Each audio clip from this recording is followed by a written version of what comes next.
وعلى آله وأهل بيته الطيبين والطاهرين والمعصومين الأجمعين خصوصا على سيدنا غوث الأعظم على جده نبينا عليه الصلاة والسلام মুআজ্জাজ সামিনে কিরাম, আজকে পবিত্র শোকাবহ মুহররম মাসের ষষ্ঠ রজনী উপলক্ষে আজকের আলোচনার পূর্বে আমি আমার আকা মাওলা বর্তমান গদিনশীল রাসূল পাক সাল্লাল্লাহু আলাইহি সাল্লামের 36তম আওলাদ পাক হযরত সৈয়দ শাহ ইয়াসুফ আলী কাজী আলাইহিদ্দিনের সাল্লামের কদম যুগলে সেজদা কদম বসি এবং তাঁর পূর্বপুরুষ আল আওলাদ আহলে বাইত কেবলা ও কাবার কদম যুগলে জানাই ভক্তিপূর্ণ সেজদা ও কদম বসি। আমি আলোচনার প্রারম্ভে একটি বড় হুজুর পাকের কারামাত দিয়ে আলোচনা করব, তারপরে আজকের রজনী যে বিষয়ে আলোচনা করব সেটা পর্যায়ক্রমে চেষ্টা করব যদি মালিক মাওলা পাক আমার প্রতি দেওয়া করেন।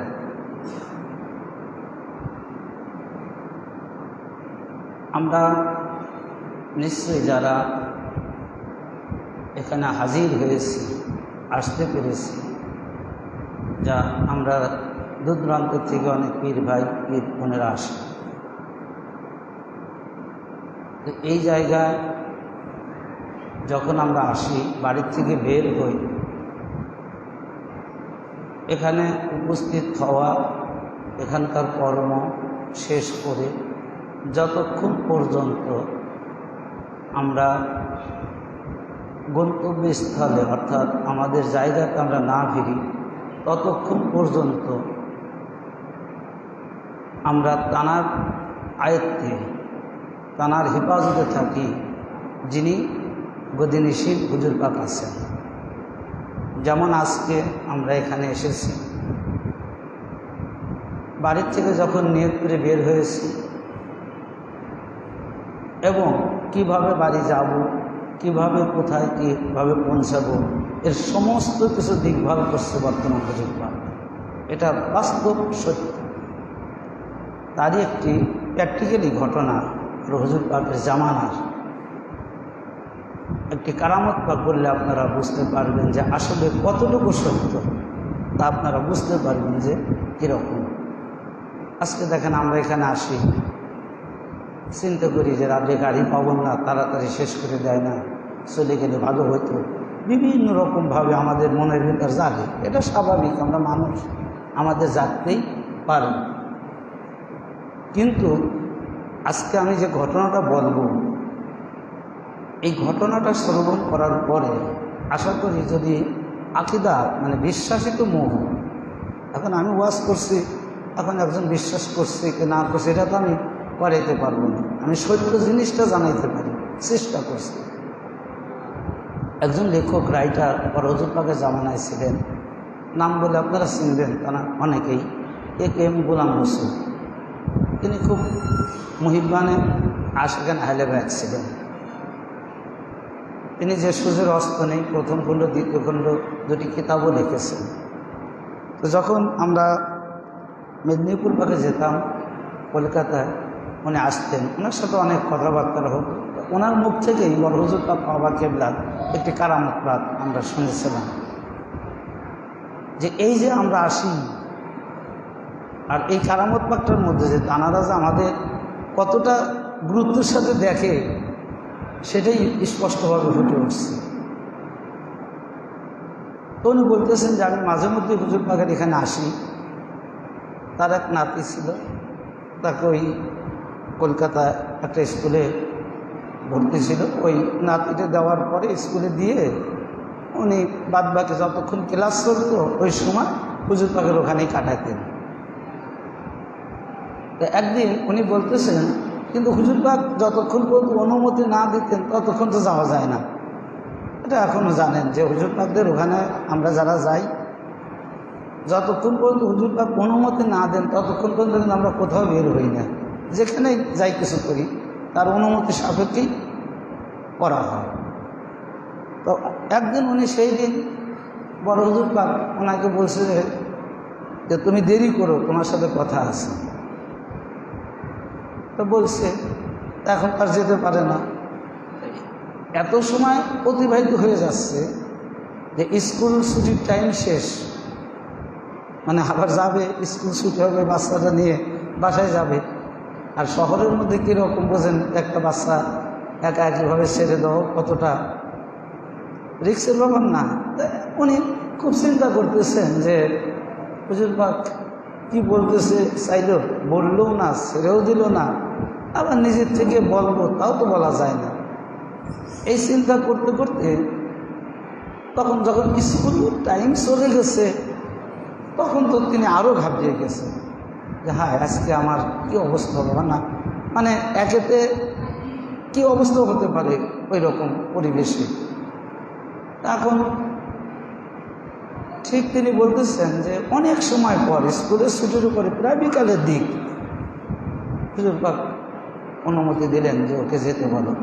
তখন একজন খাদেম এসে বললো যে আপনাকে চলে যেতে বলছেন। তখন তিনি 4 নম্বর থেকে বের হলেন। বের হবার পরে এখন চিন্তা দিন কোথায় যাব, বাসায় গেলেই কি বলবো, মেয়ের ছেলে আর কি, আমার মেয়েকে কি বলবো, আমার জামাই কি বলবে, আর আমি স্কুলে গেলেও তখন স্কুল খোলা পাবো না, কারণ এই টাইমে তার স্কুল খোলা থাকে না। তখন খুব চিন্তা করছে, চিন্তা করার পর তখন চিন্তা করছে আগে বাড়িতে যাই, বাসায় যাই, তারপর যেটা হয় দেখা যাক। তো তখন তিনি বাসায় উদ্দেশ্যে রওনা হয়েছে। তিনি বলতেছেন যে আমি বাসায় যখন প্রবেশ করব এমন সময় দেখি যে আমার মেয়ে মানে সবসময় গেটে একবার আসে একবার যায়, মানে মেয়েও চিন্তা করছে যে কী ব্যাপারে যে আব্বা আসলো না। তখন যার গেটের সামনেই দেখা হয়েছে মেয়ের সাথে, তখন মেয়ে বলছে আব্বা তুমি এত দেরি করলে বাবা। তখন ঘটনা বলো যে আগে ওর খবর কি, বল কেন, ও আপনার জামাই হঠাৎ করে কোনো কাজে কলকাতায় বের হয়েছিল, তা আসার পথে ওকে নিয়ে আসছে, আসার পথে ওকে নিয়ে আসছে। তাহলে চিন্তা করে দেখেন যে জামাই যে কোনো কাজে বের হয়েছে, স্কুল থেকে যাবার পথে ছেলেকে নিয়ে গেছে বাসা, অথচ এটা হুজুর পাক জানতেন। বর্তমান হুজুর পাকের পূর্বে যার হাতে আমরা অধিকাংশ পাই, হযরতে সৈয়দ শাহ রশিদ আলী আল কাদরি আলাউদ্দিন সালাম জামানার ঘটনা, তিনি জানতেন যে ওর নাতি ছেলেকে এইভাবে চলে যাবে, যার কারণে তিনি দেরি করাইছেন, কোনো কাজ নেই, কর্ম নেই, কথা নেই, এমনি কলকাতা 4 নম্বরে বসায় রাখছেন। তো আজকে ভাই আমরা সেই বড় হুজুর পাকের হাতে মুরিদ হয়েছি, বায়েত হয়েছি। তা আজকে আমরা যদি এই আকীদাটুকু না রাখতে পারি যে আমরা এখানে কার কাজে এসেছি, আর আমরা যদি একজন সাধারণ একটা মানুষকে যদি কামলা হিসেবে নেই, তার খাবারের খরচ, তার দেখাশোনা দেখবার কেউ মালিক করে না, সাধারণত একটা দুনিয়ার জিন্দেগির কথা। তো যিনি কুল কায়নাতের মালিক, যিনি সার্বভৌমত্বের মালিক, তিনি দুনিয়া এবং আখিরাতের রহমত যিনি, তো তানার হুকুমে তানার কাজে আজ আমরা যদি আসি, তিনি আমাদের দেখভাল করবেন না ভাই? বেশক করবেন। আপনার আজ থেকে প্রায়, আমি সে সময় বেশি বড় না, সবেমাত্র এই ওয়াজ করা শিখছি, মানে এরকম। আমি তো প্রথমে সাগরকান্দিতে পৌরসরকারি শরীফে হাজির হয়েছি। তো আগেকার দিনে কীরকম অবস্থা ছিল, যে কীরকমভাবে তারা হেফাজত করে দেখেন। আজকে কিন্তু আমাদের রোডঘাট পরিষ্কার, রাস্তা পাকা, একটা গাড়ি পাবেন না আর একটা পাবেন না, হলেও 10 জন 20 জন হেঁটে চলে যাবেন, গল্প করতে করতে কিন্তু অসুবিধা হবে না। আর ওই যুগে কিন্তু এরকম এত পরিষ্কার রোডঘাট ছিল না, রাস্তাঘাট ছিল না। আর শহরের খবর তো কী বলবো, সবচাইতে খুবই দুর্গম এলাকা, ওখান থেকে পীর ভাইরা আসতেন। তা আগে সাগরকান্দি পৌরসরকারি শরীফ সারা রাতব্যাপী হতো, হয়তো সবাই তো সারা রাত্রে থাকতো না, ঈশার নামাজ পড়ে চলে যেতেন দরকারে। একজন ব্যক্তি তিনি রাতে চলে যাচ্ছেন, তার পিছনে জেনের আশ্রয় ধরছে। শুধু ওই জেনটাকে তাকে বলে দিয়েছেন যে তোর হাতে যে চিঠিটা, ওরস পাকের আগে সাগরকান্দিতে একটা চিঠি বের লিখতো, এরকম সাদা কাগজে চিঠি ছাপা সবাইকে দিত। বললো ওই চিঠিটা থাকার কারণে তুই বেঁচে গেলি, নইলে আজকে তুই আর বাড়ি যেতে পারতি না। তাহলে কেমন সাপোর্ট দেখেন চিন্তা করে, যে গভীর রাত্রে জেনের আশ্রয় থেকে, জেনের মানে ক্ষতির থেকেও হুজুর পাকরা রক্ষা করে দিলেন একমাত্র চিঠির কারণে। তো ভাই আসলে মূলত হলো আকীদা, বিশ্বাস। আমি প্রথমেই বললাম যে আমি সত্য ঘটনাটা বলবো, এখন মানা না মানা, বিশ্বাস করা না করা আপনাদের ব্যাপার। আজকে আমরা এখানে আসি ভাই, প্রয়োজন তো সবারই আছে, কম বেশি থাকতেই পারে। আমি মানুষ তো, আমরা তো মানুষ, মানুষের দুনিয়াতে ঝামেলা থাকবে, প্রয়োজন থাকবে, সব কিছুই থাকবে। কিন্তু এর অর্থ এটা নয়, প্রয়োজন আছে বিদায় এটা নয় যে এই জায়গা ত্যাগ করে ওইটাকে প্রাধান্যতা দিতে হবে। যদি ওইটাকে প্রাধান্য দেন তাহলে জীবন থাকবে না। তারই হাদিস আজকে ইমাম পাকের শানে, যে দেখেন যে কেমন অবস্থা হবে। এই হাদিসখানা নাম হয়েছে তাবারানি আল মুআজামুল আওসাত, খণ্ড ৪, পৃষ্ঠা ২১২, হাদিস নং ৪০০২। হাইসামি মাজমাউল জাওয়ায়েদ, ৭ম খণ্ড, পৃষ্ঠা ১৭২। জুরজানি, তারিখে জুরজানি, পৃষ্ঠা ৩৬৯। জাহাবি মিজানুল এতেদাল, ৩য় খণ্ড, পৃষ্ঠা ১৭১। এই হাদিসখানার রাবি হজরতে জাবির ইবনে আবদুল্লাহ আনসারি। আন জাবির বিন আবদুল্লাহ আনসারি ক্বালা খাতাবনা রাসূলুল্লাহ সাল্লাল্লাহু আলাইহি ওয়াসাল্লাম ফাসামিতু ওয়া হুয়া ইয়াকুলু ইয়া আইয়ুহান নাস মিম আবগাদানা আহলাল বাইতি হাশরুল্লাহি ইয়াউমাল কিয়ামা ইয়াহুদি। ওয়া কুলতু ইয়া রাসূলুল্লাহ সাল্লাল্লাহু আলাইহি ওয়াসাল্লাম আন্না সামা ওয়া সাল্লা ক্বালা ওয়া ইন সামা ওয়া সাল্লা।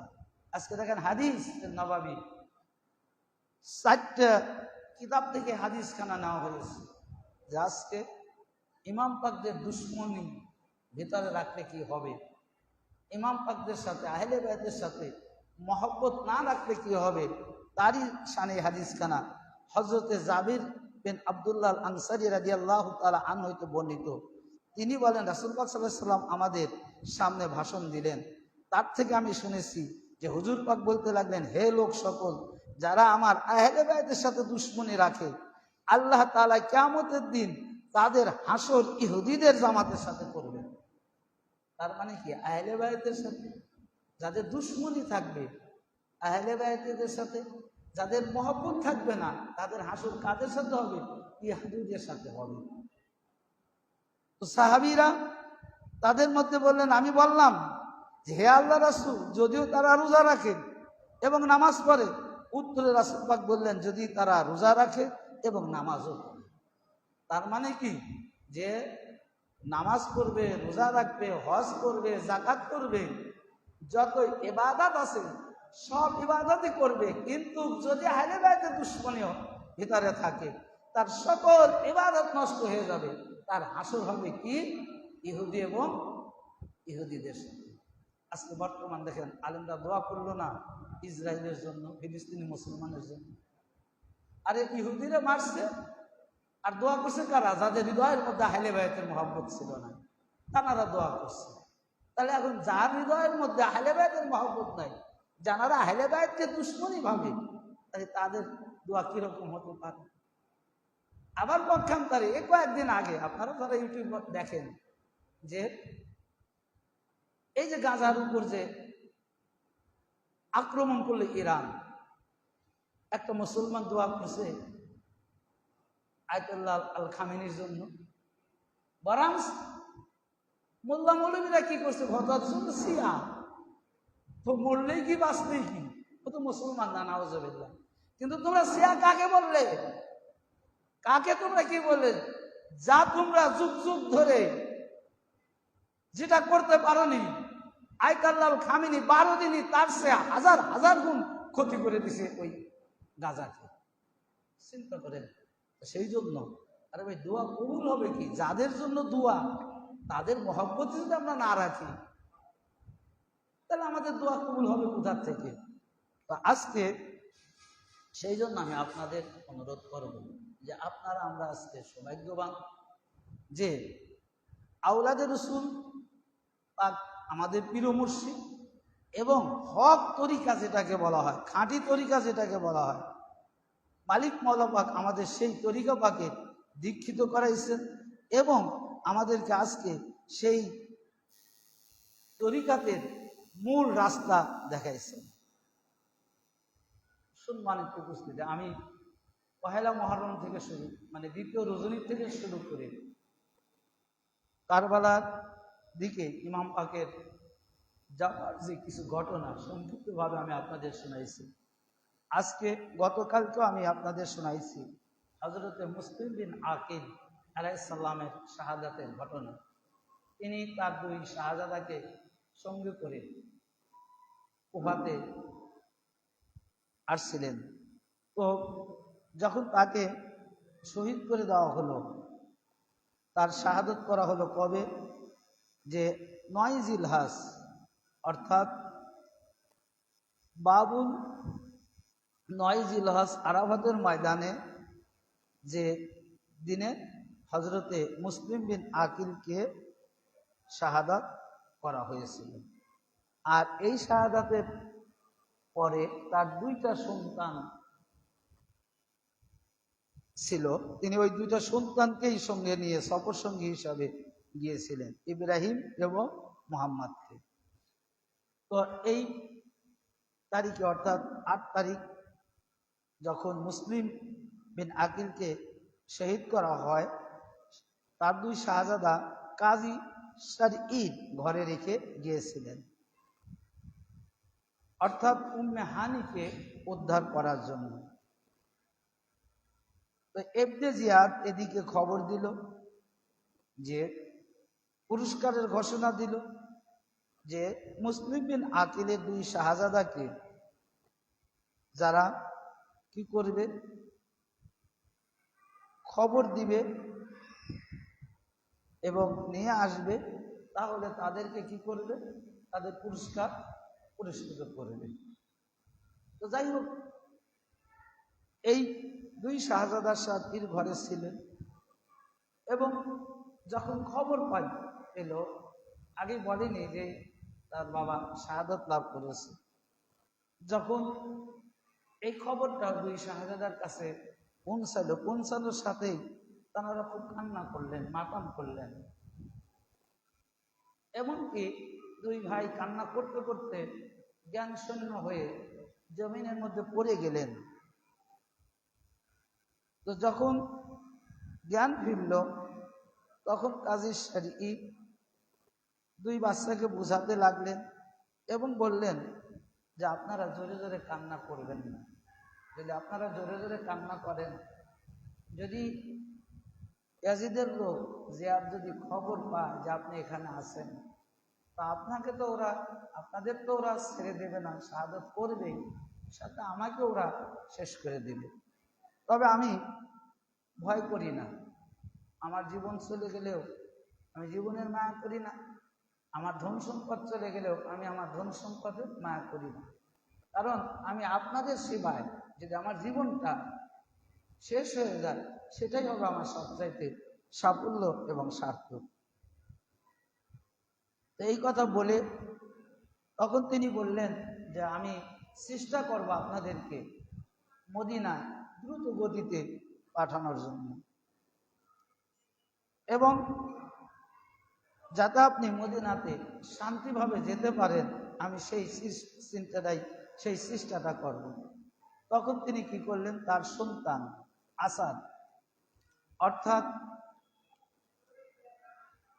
বাবুল ইরাকাইন হতে, অর্থাৎ একটা জায়গার নাম বাবুল ইরাকাইন, ওই বাবুল ইরাকাইন থেকে একটি কাফেলা মদিনার দিকে যাবে, এই খবরটা শারঈদ জানতে পারলেন। জানার পরে তিনি তার সন্তানকে ডাক দিলেন, অর্থাৎ আসাদকে, এবং আসাদের সাথে দুই ভাইকে পাঠিয়ে দিয়ে বললেন যে তোমরা কি করো, এরা কাইনে চলে যাবে, আর ওখান থেকে একটি কাফেলা মদিনার দিকে যাবে, তোমরা ওদের সাথে এই আলে রসুল আহলে বাইতের বংশধর এনাদেরকে তাদের সাথে পাঠিয়ে দিবে।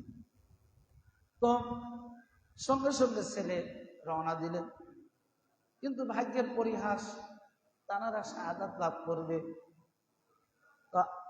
তাদেরকে নিয়ে যখন ইরাকাইলে পৌঁছানোর সাথে সাথে তাদের যাওয়ার পূর্বে কাফেলাটা চলে গেছে, ধরতে পারল না। ধরতে যখন না পারার কারণে যখন চলে গেল, তখন এদিকে ফজর হয়ে গেলে ঝামেলা। তখন ওই আসাদ তিনি বললেন যে এখন আপনারা এই যে মানে মরুভূমির রাস্তা, এই রাস্তা ধরে আপনারা চলে যান, যদি ধরতে পারলেন না পারলে এই রাস্তা ধরে আপনারা চলে যাবেন। তো যখন ওই রাস্তা দিয়ে হাঁটতে লাগলো, ছোট ভাই মোহাম্মদের পায়ে কাঁটা ফুটলো। কাঁটা ফুটার পরে সে আর হাঁটতে পারছে না, ছোট মানুষ। এদিকে বাবা হারার শোক, কান্না করছে, রাত্রে ঘুম নেই, হেঁটে এসেছে, আবার হাঁটা। তো ইব্রাহিম বলল, ভাই আমাদের এখন বসে থাকার সময় না, আমাদেরকে সামনের দিকে যেতে হবে, চলতে হবে। আমরা যদি এখানে বসে সময় কাটাই তাহলে আমরা তাদেরকে ধরতে পারবো না। তখন ওই অবস্থায় আবার রওনা দিলেন, অথবা রাত শেষ হয়ে গেল। তো জিয়াদের একজন সিপাহীর হাতে তারা ধরা হলো, বন্দী হয়ে গেল। বন্দী করার পরে কি করলো, জিয়াদের নিকট ধরা অর্থাৎ বন্দী হয়ে গেল, অতবার জিয়াদের নিকট নিয়ে গেল। জিয়াদ ইয়াজিদের নিকট একটি চিঠি লিখল এবং বলল যে আমরা দুই সন্তানকে বন্দী করেছি, আপনি যেটা করতে বলবেন আমরা তাই করব। তখন এই চিঠি লিখে ইয়াজিদের কাছে পাঠালো, আর দুই সন্তানকে তাদের জেলখানার মধ্যে বন্দী করে রাখলো। এমন একটা অন্ধকার ঘর, যে ঘরের মধ্যে কোনো আলো নেই, বাতাস নেই। আর ওই জেলখানার যিনি দারোয়ান ছিল, তিনি আহলে বাইতের প্রেমিক ছিলেন, আশেক ছিলেন। তার নাম ছিল হযরতে মাশকুর। তিনি আহলে বাইতের প্রেমিক ছিলেন।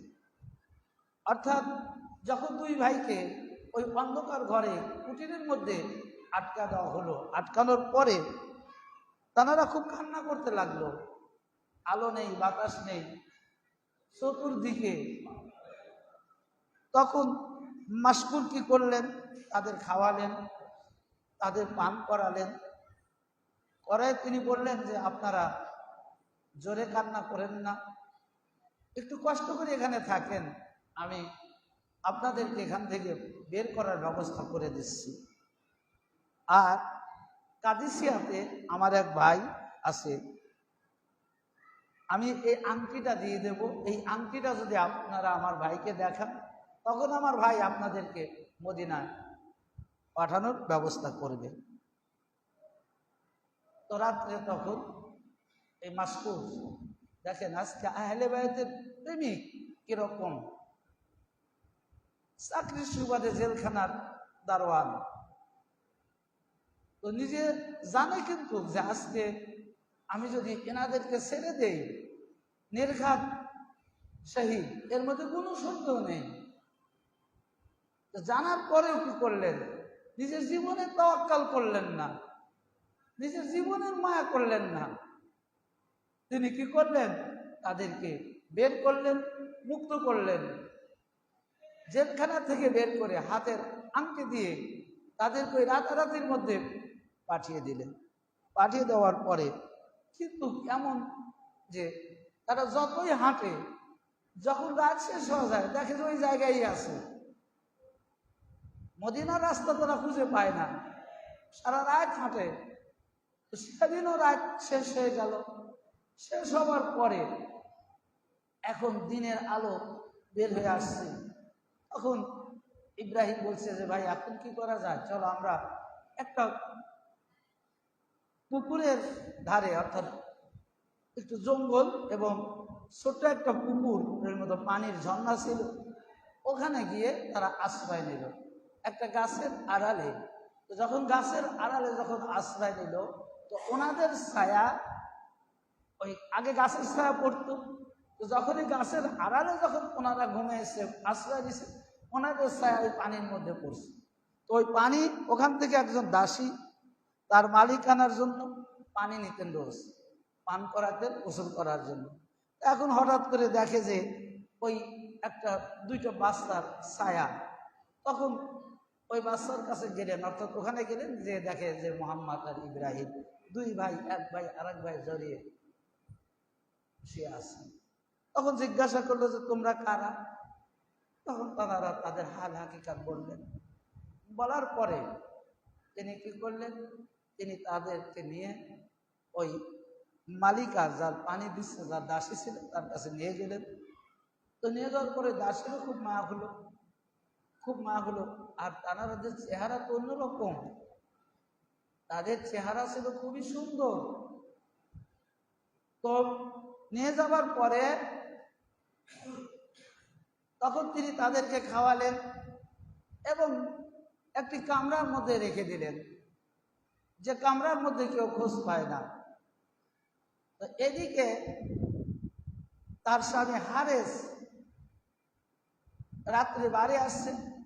তো দুই ভাই স্বপ্ন দেখছে রাত্রি, যে এমন একটি স্বপ্ন, যে স্বপ্ন দেখার সাথে সাথে দুই ভাই কান্না করে উঠছেন। যে স্বপ্নটা ছিল এই, যে রাসূল পাক সাল্লাল্লাহু আলাইহি সাল্লাম স্বপ্ন দেখাচ্ছেন দুই ভাইকে, এবং একটি জায়গায় জান্নাতের মধ্যে মাওলা আলী আলাইহিস সালাম পাক আছেন, মা খাতুনে জান্নাত আতহার পাক আছেন, ইমাম হাসান আলাইহিস সালাম পাক আছেন, এবং হযরত মুসলিম বিন আকিল ওখানে আছেন, অর্থাৎ ওই দুই শাহজাদার আব্বা। রাসূল পাক বলতেছেন যে হে মুসলিম, তুমি কি করছো? তুমি একাই চলে এসেছো? ওদেরকে কেন তুমি ওখানে রেখে আসলে? ওরা তো খুব কষ্টে আছে, ওরা ছোট মানুষ, ওরা কি এত কষ্ট সহ্য করতে পারবে?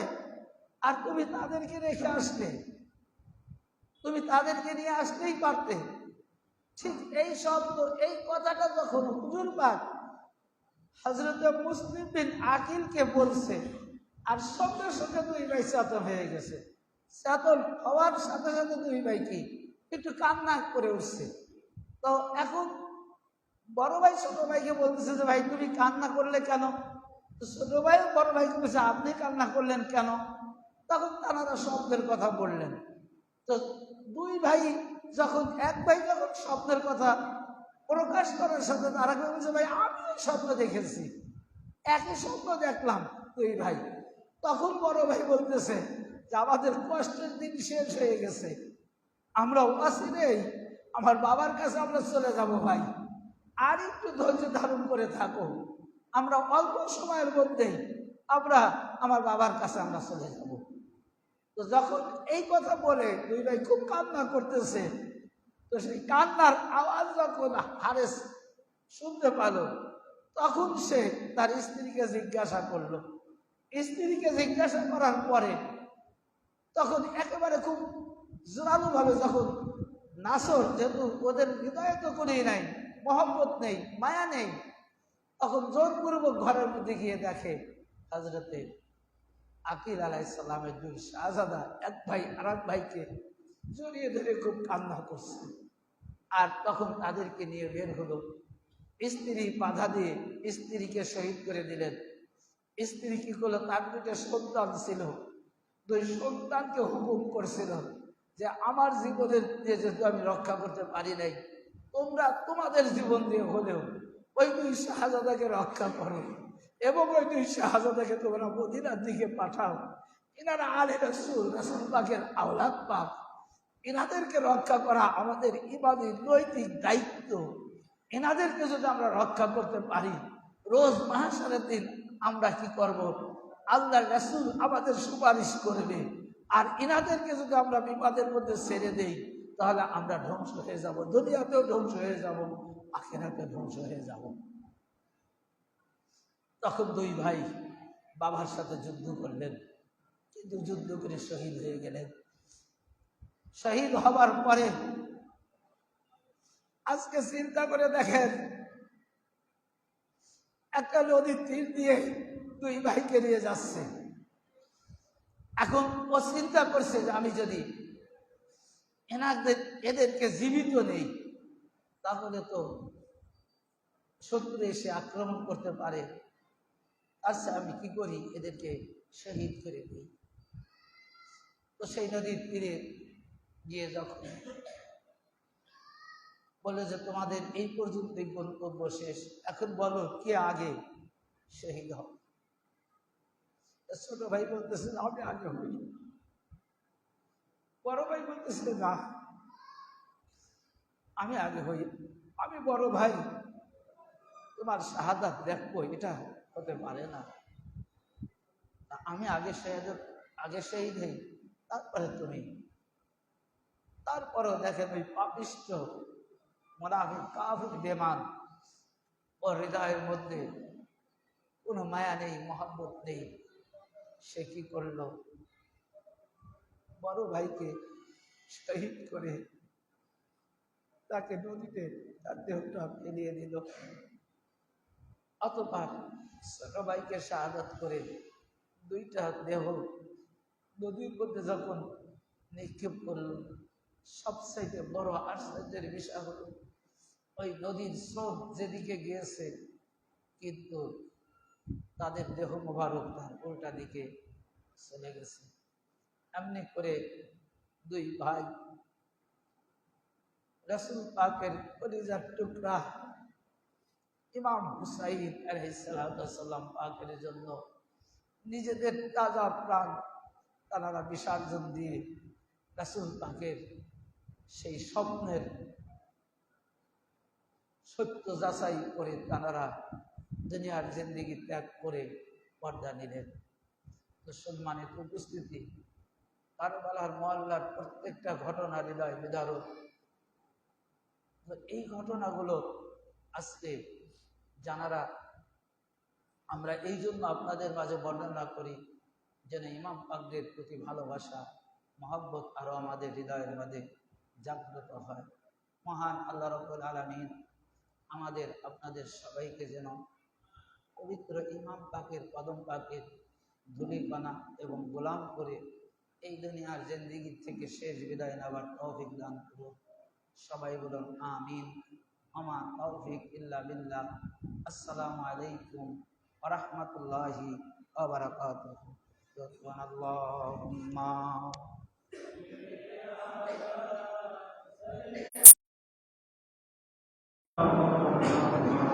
ওয়ালা